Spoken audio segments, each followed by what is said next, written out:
J.P. Cook, Historia de historiadores en el siglo XIX, Fondo de Cultura Económica, versión española de Ernestina de Champurin y Ramón Iglesia.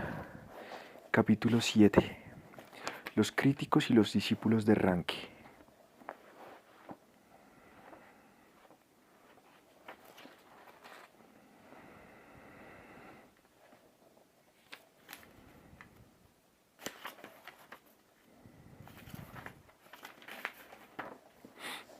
Ranke vivió lo suficiente para ser reconocido por encima de toda comparación como el mayor historiador de su tiempo y para ver a sus discípulos ocupando casi todas las cátedras de Alemania. Pero la posición de indiscutible supremacía que ganó para sí y para su escuela solo fue conquistada tras una prolongada lucha con críticos capciosos y tradiciones rivales. El primer ataque y el único al que se dignó replicar procedió de Leo. Como otros muchos jóvenes, se había sentido iniciado a la historia bajo la influencia del vehemente nacionalismo de Friedrich Ludwig Jahn.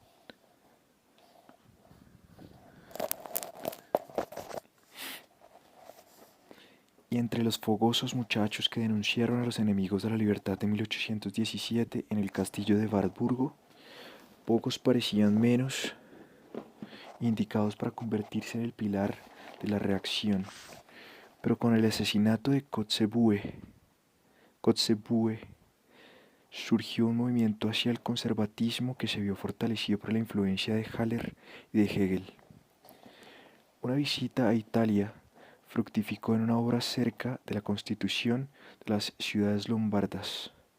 Ningún historiador parecía tener más probabilidades de conquistarse un alto sitio en la erudición y ninguno estaba tan preparado para sus estudios previos para criticar la obra del joven profesor de Frankfurt. La introducción a su traducción de las cartas de Maquiavelo, publicada en 1826, ataca duramente el tratamiento dado por Ranke al gran florentino. En esta particular controversia, el crítico tenía la autoridad de su lado, pero 2 años más tarde lanzó un ataque desmedido contra su rival. Declaró que la obra le recordaba una carta sin corregir. El estilo era una débil copia del de Johannes Müller. Su filosofía era superstición, sus juicios antihistóricos. Ranke se mostró profundamente herido por esta virulenta embestida, a la que calificó de salida de tono de un maestro de escucha que se encontrara ante un nuevo método.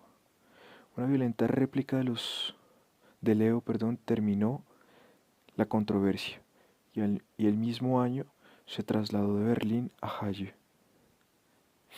Ranke escribió con amargura calificando a su irascible antagonista como loco charlatán, pero las sendas de los dos hombres no volverían a cruzarse. Leo continuó censurándole su entre comillas tímida manera de evitar las opiniones personales, cierra comillas, como manifestación poco varonil y rechazó con desprecio sus escritos como pinturas de porcelana, delicia de las señoras y los aficionados. Pero su prestigio empezó pronto a desvanecerse y por su propia culpa. Entre comillas, con otros hombres, escribió Acton, abre comillas, se trata de saber cómo triunfaron.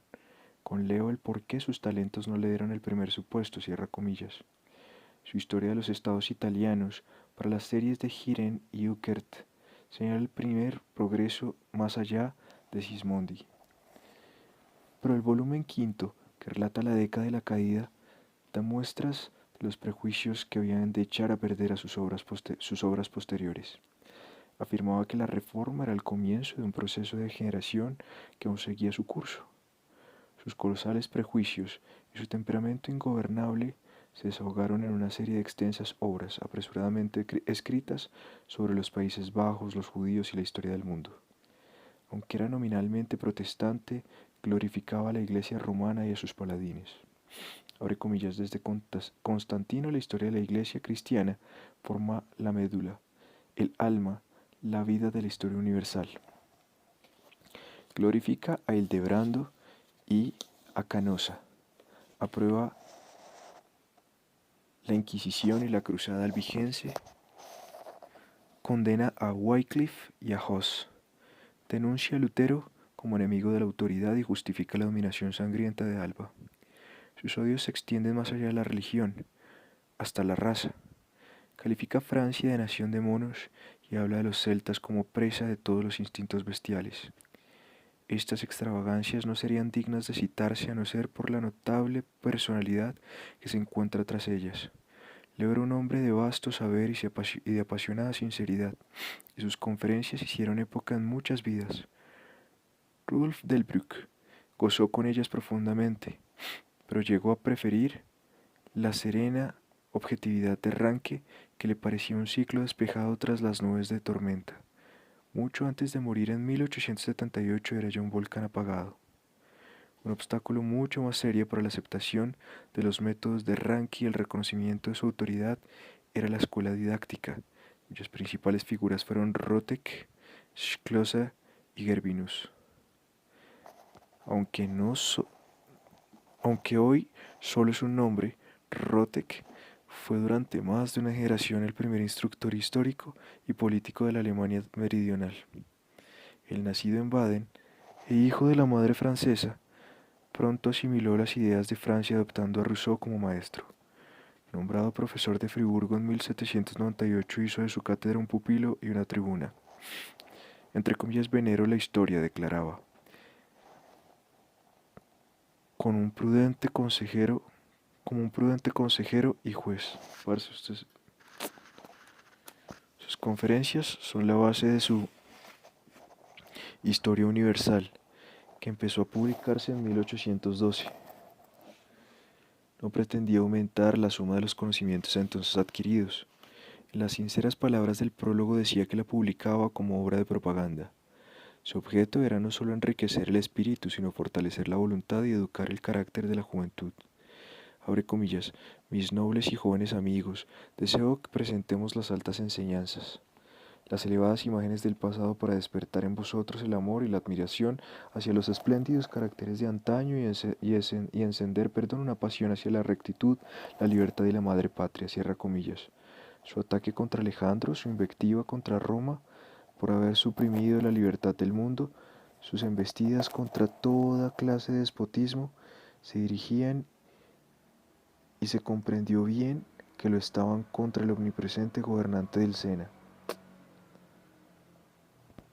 En el prólogo de la segunda edición, el omnipresente gobernante, escrito en 1821, recordaba a sus lectores que el primer volumen se había publicado antes de que la retirada de Moscú renovara las esperanzas de libertad.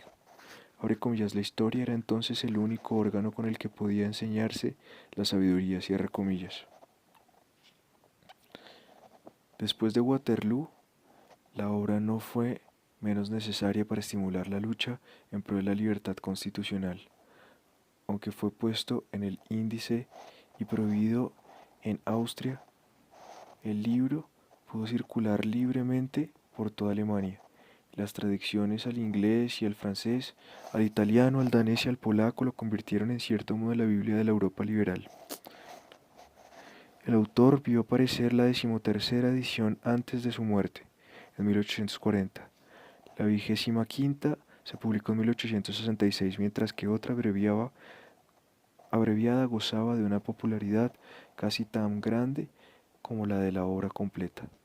Carente de saber y de estilo, la emoción que inspiró debe explicarse por el hecho de que una era hambrienta de libertad halló en él el estímulo para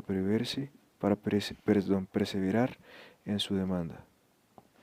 Más moralista y menos político que Rotek, Schlosser fue el escritor y profesor de historia que gozó de mayor influencia en Alemania durante los años de Ranke, que estaba escalando las cumbres de la fama.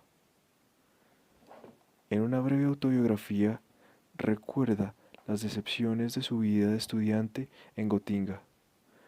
Pronto me curé del error en que estaban los profesores alemanes, creyéndose la antorcha del mundo, cierra comillas.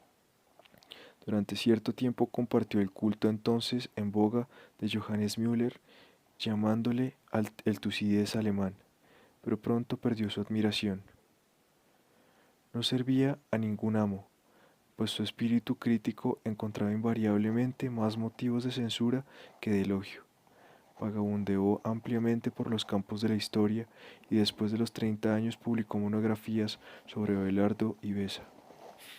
En el prólogo, y de esta última, pone un acento didáctico que no había ya de abandonar durante el resto de su vida. Declaró que perseguía el fin de apartar a sus contemporáneos de la tendencia dañina mediante las enseñanzas de la historia. Un año o dos más tarde publicó un enjundioso volumen sobre los iconoclastas, una de las primeras incursiones de un historiador moderno en el desconocido mundo bizantino. En 1811 empezó a escribir su Historia Universal, la primera de las dos grandes obras a la que debió su inmensa fama. Su intención era abarcar todo el campo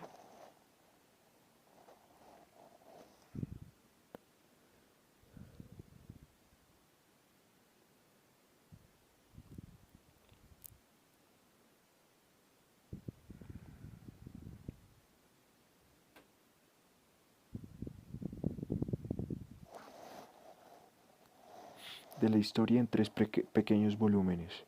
El primero, que llegaba hasta la caída del Imperio de Occidente, se fundaba en un concienzudo estudio de fuentes originales. Una segunda edición, muy aumentada, apareció con el título de Examen de la Historia de la Cultura del Mundo Antiguo. Como Rotteck había sido un simple compilador, ha sido en gran parte Schlosser quien introdujo la antigüedad clásica en el saber de la clase media culta en Alemania. El último definitivo de la obra fue Historia Universal para el pueblo alemán, editada en 19 tomos por un discípulo basándose en las obras del maestro, a las que añadió un estudio de la época moderna.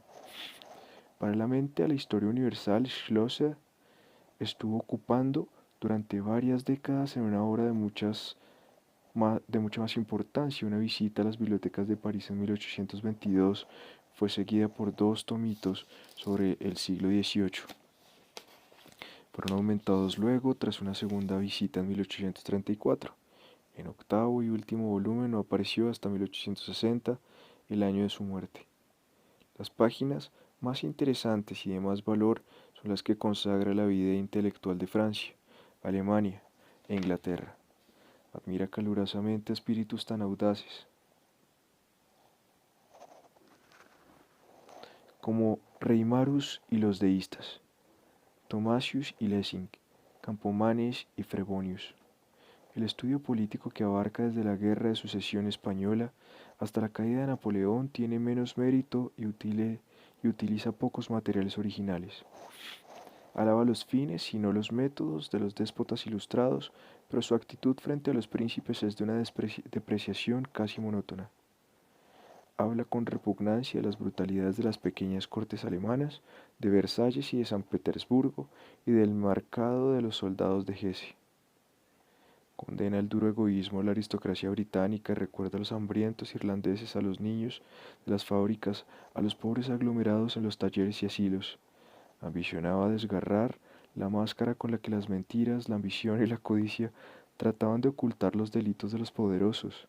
Su desprecio hacia el servil enjambre de los aduladores no es menor que el que siente por las cortes y los títulos. Denuncia a Gens como un sofista que miente para refocilarse en la mesa de los grandes.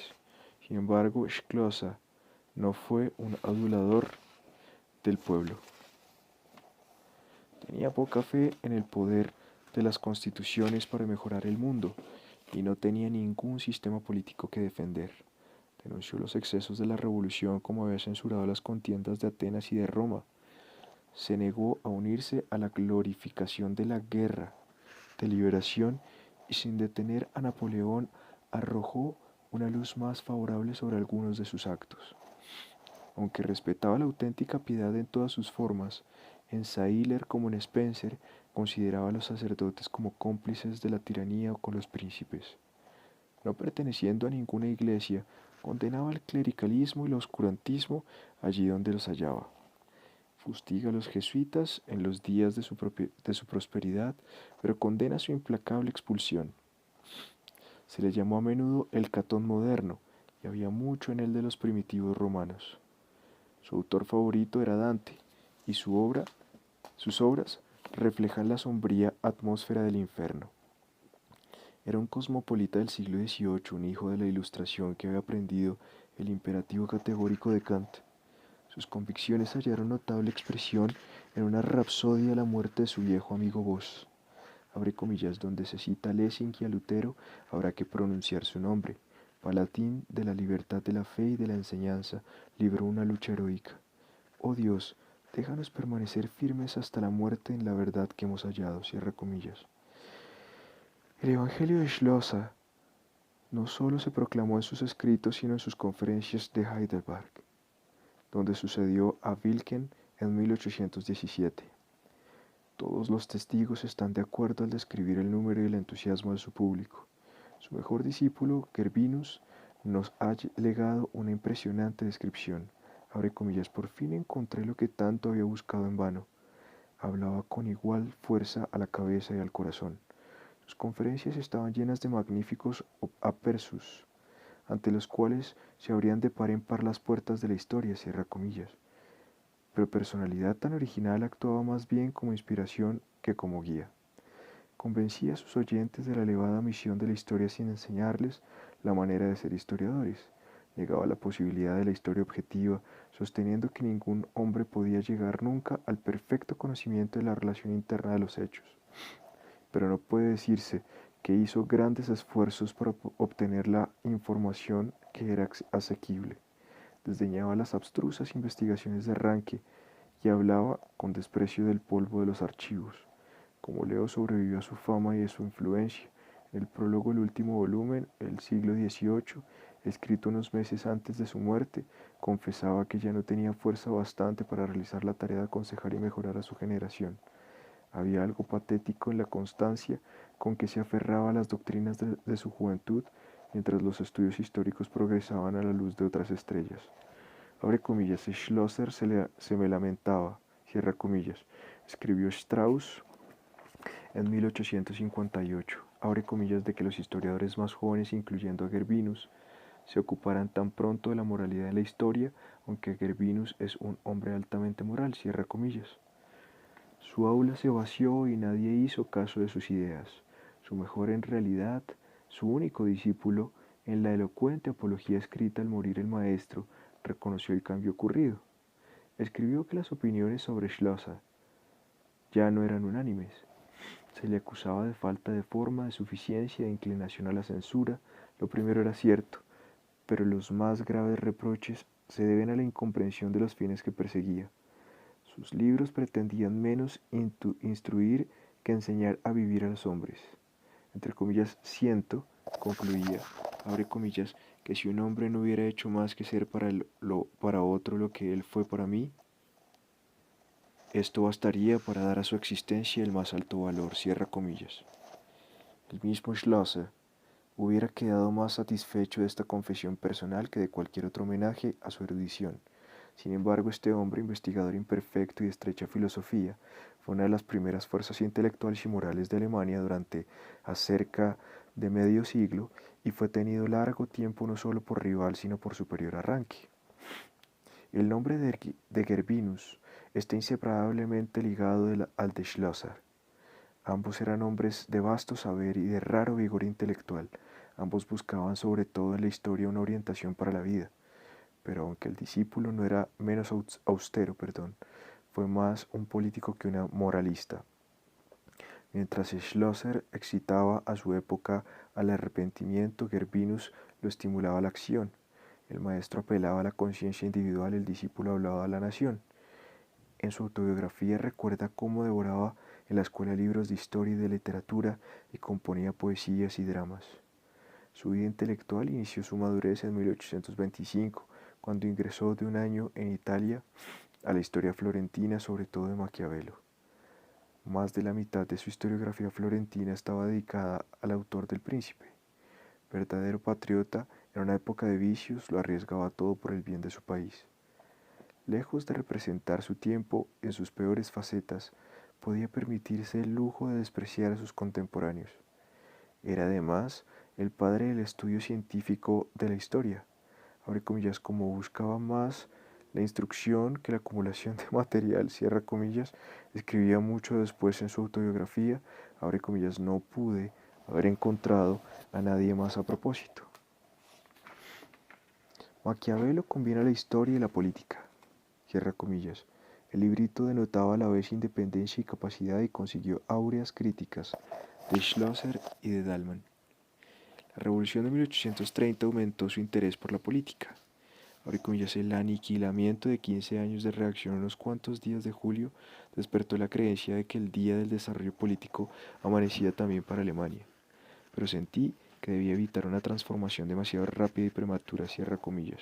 Expresó su prudente actitud en un vigoroso ataque contra las pretensiones de Borne de ser un Lutero político y en un cálido elogio de la política de Dalman. Cada ensayo que salía de su pluma era una llamada a la acción. En 1837 iba a mostrar que su interés por los asuntos públicos no era puramente académico. Había sido nombrado por una cátedra en Gotinga 2 meses antes de que la separación de las coronas inglesa y de Hannover elevase al trono a Ernesto Augusto, cuyo primer acto consistió en anular la Constitución. La indignación no fue en ninguna parte tan intensa como en la universidad que constituía la gloria del reino.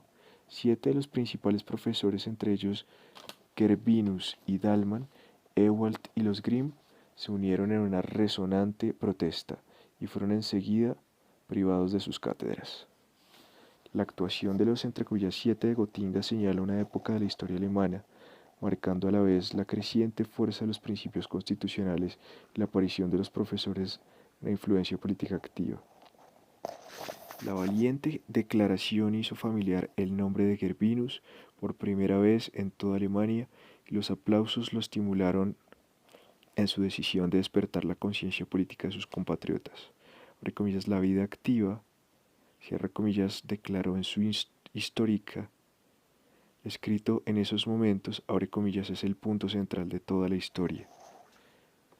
Todas las fuerzas del género humano se concentran en la acción, cierra comillas. Entre los métodos que empleó se cuenta la composición de una historia de la poesía alemana, abre comillas, la época en que me parecía llamada a emprender una reconstrucción de la vida cívica, continuaba escribiendo poesía. Pronto me convencí de que el periodo de verdadera grandeza en la poesía alemana había pasado, cierre comillas. Además, la literatura era mero diletantismo, mientras una obra seria y grande esperaba el ser realizada. Entre cuyas debéis decidir, escribía en la dedicatoria de su cuarto volumen a Dalman, entre comillas, si he triunfado en un tema que por regla general suele discutirse estéticamente, nuestras bellas letras se han convertido en un pantano lleno de sustancias tan ponzoñosas que los hombres suspiran por una tormenta que venga de fuera. Si la vida de Alemania no ha de estancarse, debemos encauzar los talentos que ahora están sin rumbo hacia la obra práctica del Estado, cierra comillas. El libro era un panteón en el que ya no había sitio, pues el último de los inmortales era Goethe. Aunque su fin era estrictamente práctico, la historia de la poesía alemana posee por sí mismo un gran valor. Rechazando la crítica estética dominante, hasta entonces procuró captar las relaciones de los escritos y de sus autores con su época. Su intento de situar la literatura dentro de su marco histórico hace del libro un acontecimiento de importancia. Además, las primeras partes eran casi enteramente nuevas. Alemania poseía, por primera vez, un relato minucioso de su desenvolvimiento literario. Jacobo Grimm lo acogió con entusiasmo, expresando especial admiración por su espíritu patriótico. Terminada la historia de la poesía alemana, Gervinus fue llamado a Heidelberg, donde sus conferencias atrajeron un público numeroso. Como siempre, trató de despertar en sus oyentes ambiciones políticas elevadas.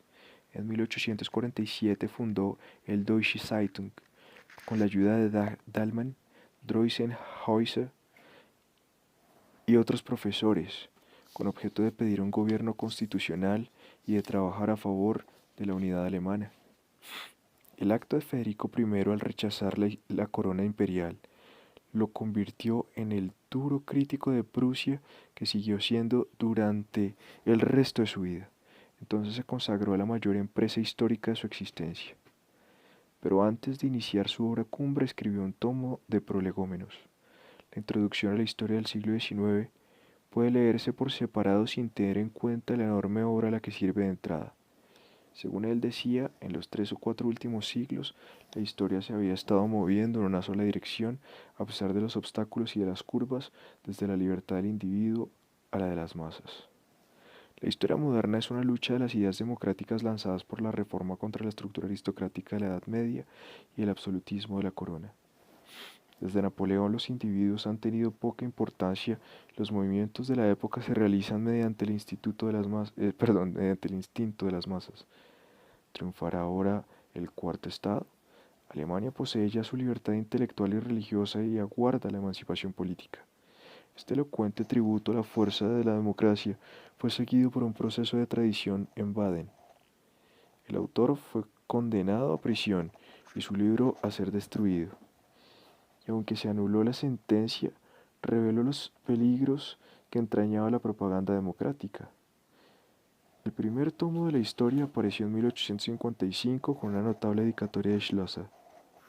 Abre comillas, continuará su trabajo sobre el siglo XVIII, y si encuentra en él parte digna de ser considerada como continuación, mis ambiciones se verán más que satisfechas.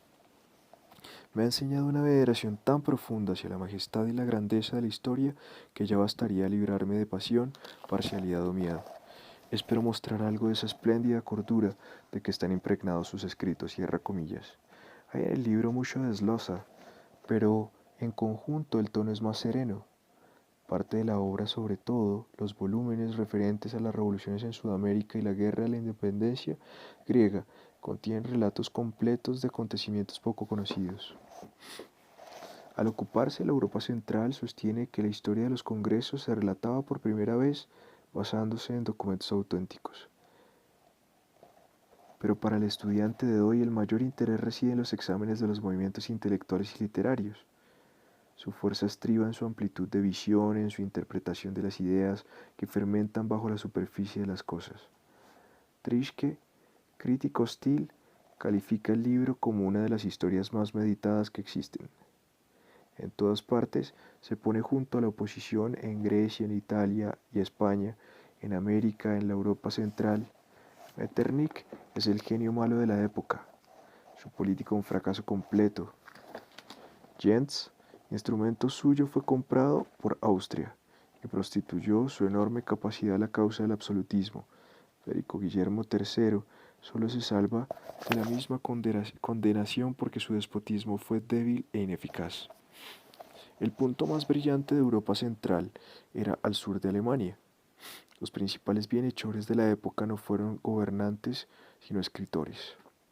Los escritos de Schlosser hacían el efecto de un soplo de aire fresco en una cámara hermética, y Dalman proclamó la relación entre la vida y la ciencia.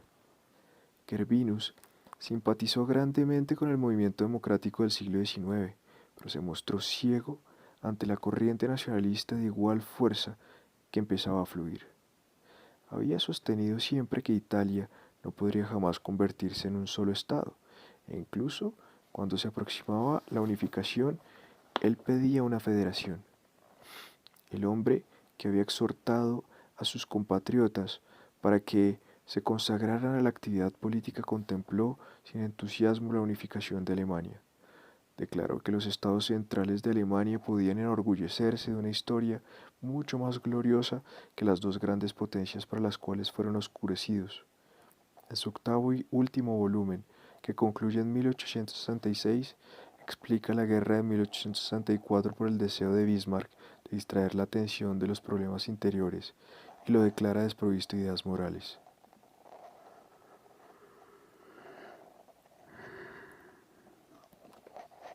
Los sucesos de 1866 suscitaron su indignación y solo le consolaron parcialmente las victorias de 1870.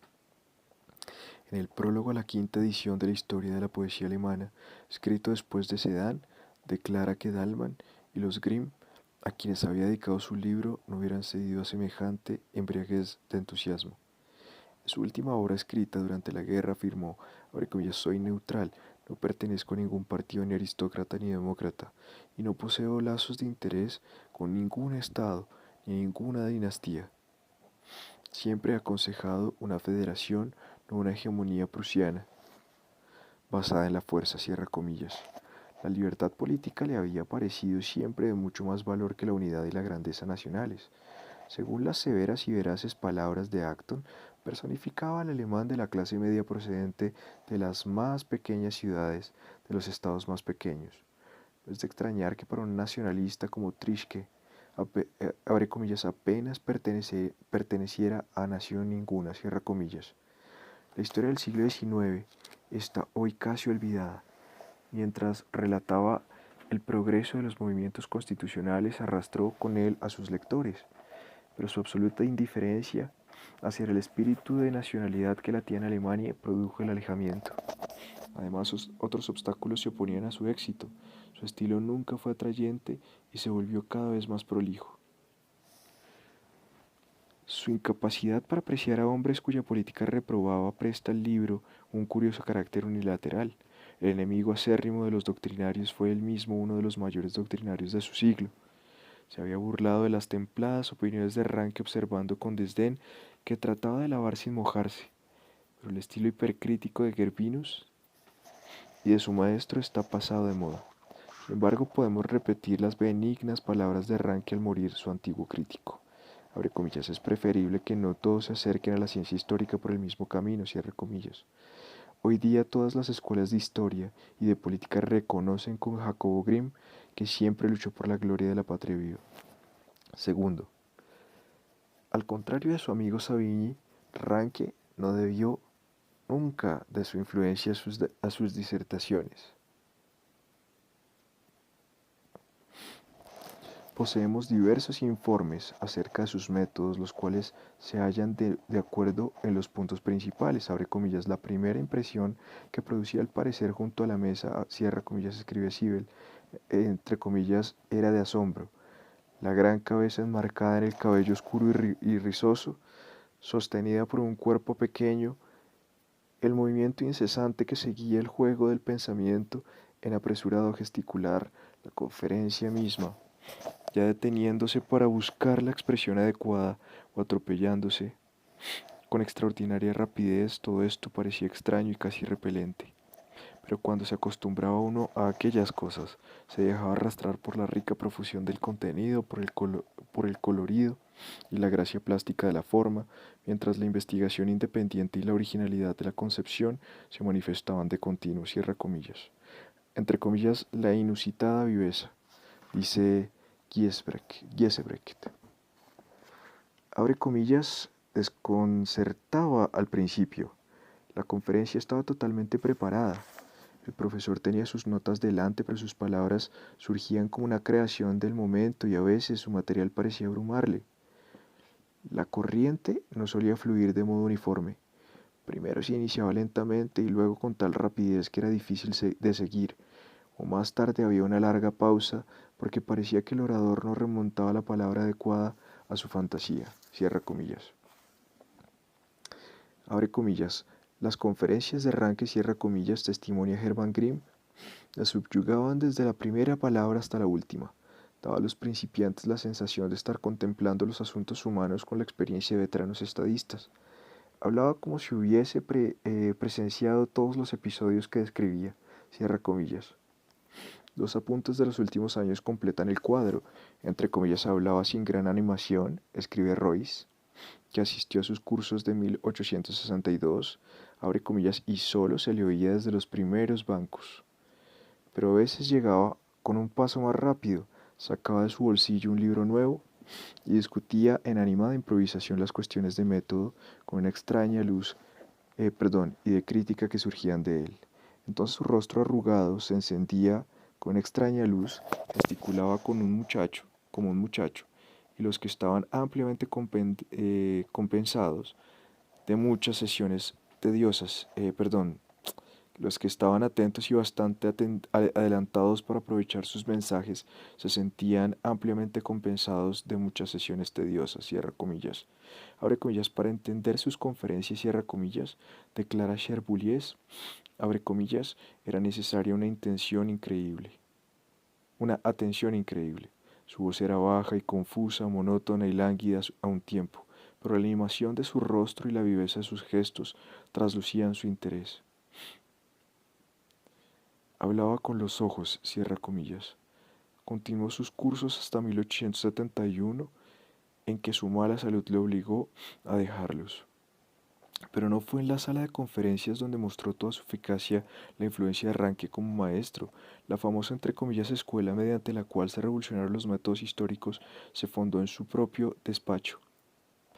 Su seminario se inauguró en 1835 y asistió a él un grupo de estudiantes, cada uno de los cuales había de ganar fama en los campos ilimitados de la investigación. Abre comillas, nosotros, sus más íntimos discípulos, cierra comillas, escribió Brecht. Después de la muerte del maestro, entre comillas, a quienes reunía en torso suyo en su hogar, tuvimos la oportunidad de examinar de cerca el taller de este espíritu incansablemente creador.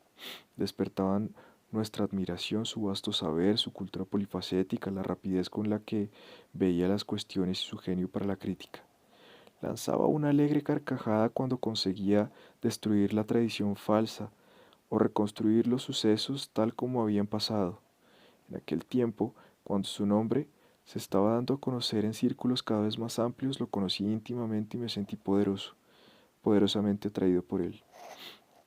Se hallaba en toda la fuerza de la primera madurez y todo en él era movimiento y fervor, cierra comillas. Sibel añade otros rasgos en su alocución conmemorativa. El seminario fue fundado para aquellos que eligieron la historia como profesión. Permitía la libre selección del tema, pero siempre estaba dispuesto a hacer sugestiones. Los pecados contra los cánones de la crítica encontraban siempre un juicio implacable expresado en términos amistosos. El maestro estimulaba cada talento para que se desarrollase según sus aptitudes. El seminario hubiera influido sobre el mundo en todo caso al dejar un sello indeleble en sus miembros, pero iba a tener un alcance más directo. En 1834, el profesor persuadió a la universidad para que ofreciera un premio a un ensayo sobre Enrique I. Compitieron Waits y Kiesebrecht, Kiopke y Hirsch. Waits ganó el concurso, pero los candidatos derrotados habían aprendido también a amar la historia medieval. El mérito de los ensayos y el entusiasmo suscitado en sus autores sugirieron a Ranke que sus discípulos deberían emprender alguna tarea colectiva. Aunque sus propios estudios se dedicaban sobre todo a la historia moderna, los encaminó hacia las sendas más intrincadas de la Edad Media. Como Stenzel había elegido los monarcas de Franconia y Raumer los Hohenstaufen, fueron elegidos como tema de los emperadores sajones. Entre comillas, fueron inolvidables las horas que pasamos sobre los anales, cierra comillas, escribió Kiesebrecht en su nota conmemorativa de Kiopke. Abre comillas, el encanto de iniciar una gran empresa literaria aumentó con la cooperación de cierto número de muchachos a la obra en una tarea común con la cual debían comparecer ante el mundo y que deseaban honrar a su profesor y a sí mismos. Los dirigía Waits y una estrecha amistad se estableció entre nosotros. El círculo se deshizo pronto, pues algunos abandonaron Berlín, pero cada uno de nosotros había encontrado la obra de su vida, cierra comillas. Ranke escribió el prólogo a los anales que empezaron a aparecer en 1837. El primer volumen fue el ensayo premiado de Waits sobre Enrique I, revisado y aumentado, que Opke y Dioníguez trabajaron sobre Otón el Grande. Sobre Enrique I, revisado y aumentado. No. Trabajaron sobre Otón el Grande, sí. Ahora sí. Los dos últimos otones correspondieron a Kiesebrecht y a Williams. Los autores construyeron una narración sin apresto sobre la base de todo el material asequible. Estos pequeños volúmenes, siguiendo la narración de Stenzel, inauguraron el estudio crítico de la Edad Media. Antes de ocuparnos de los tres grandes eruditos cuyos nombres se hallan imperecederamente ligados al del maestro, mencionaremos a uno o dos miembros más del famoso círculo. Kiopke, que había ganado el segundo premio con el concurso sobre Enrique I, fue colega de Ranke en Berlín, colaboró en los Monumenta y escribió sobre Roswitha y otras personas y hechos de la Edad Media. A su suerte, el viejo maestro declaró con palabras conmovedoras, que era una gracia de Dios el haber estado relacionado durante más de una generación con un alma tan pura. Hirsch también fue profesor en Berlín y consagró la mayor parte de su corta vida a la nomenclatura, al monumental estudio sobre Enrique II. Wilmans prestó valiosos servicios a los Monumenta. Dionykes, tras